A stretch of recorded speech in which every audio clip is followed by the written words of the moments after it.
Exercise. How moving more means you do more. Kearney et al. Point out that really exercise is a subset of physical activity. We are physically active in many more ways than when we are exercising. The terms physical activity and exercise are generally used interchangeably, which creates a feeling that things like washing the car, tending the garden, and hanging out the washing don't count towards our goal of being physically active. They do.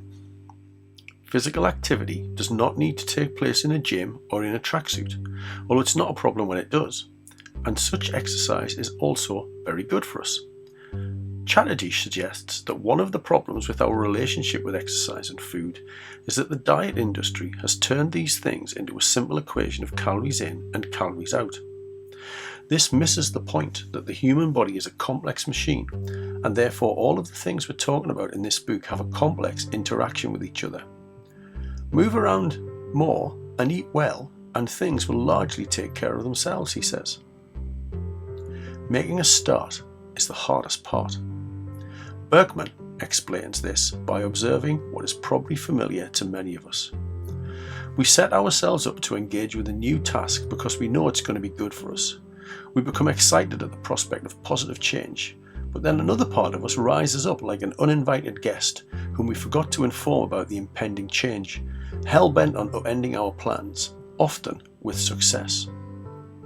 Exercise can be a gateway habit that leads us to apply ourselves effectively to other areas. As any sports person will attest, engaging in physical activity is hard work. It makes you feel uncomfortable, sometimes a little, sometimes a lot.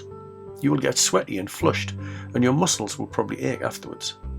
Kearney et al. Tell us that those who endorse exercise as a means of coping with the rigours of life are also more likely to endorse and engage in other positive behaviours. Self-application in deliberately engaging in something uncomfortable helps us cope with the discomfort when found in other areas. This has a positive impact on our productivity as, when things are difficult and there's a lot to do, deliberately setting our intention to the task is helpful. If we build the habit of being able to do this through exercise, then it will permeate into other areas of our lives. Here's a research point about the integration of studio cycling into a worksite stress management program. Clark et al. Explored how an exercise program could improve confidence and stress management. They facilitated a 12-week stationary bike program in a workplace setting that also included some coaching around stress management. They discovered that participants reported being more confident in areas of their lives beyond exercise. Many people had reported before the program that stress had led them to make poor food choices, but that after the program, they were more confident in their ability to select healthy options. They noted significantly and clinically meaningful improvements in perceived stress, current stress level, and confidence for managing stress. Participants also reported having improved physical activity level, perceived health, spiritual well-being, sleep, support for maintaining healthy living, nutrition, and quality of life. The study effectively shows the relationship between all the self-care elements we are discussing and adds weight to the idea that exercise is a gateway activity to improvements in many spheres of our lives.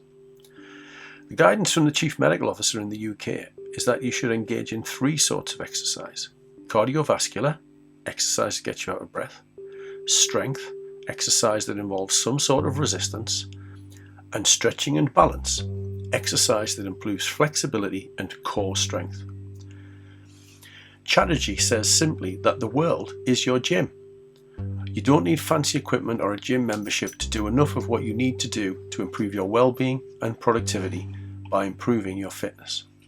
In my latest book, How to Thrive at Work, Mindfulness, Motivation and Productivity, I explore some of the problems that get in the way of us engaging in exercise, and explore how much exercise we should be engaging in, when, and what we should be doing.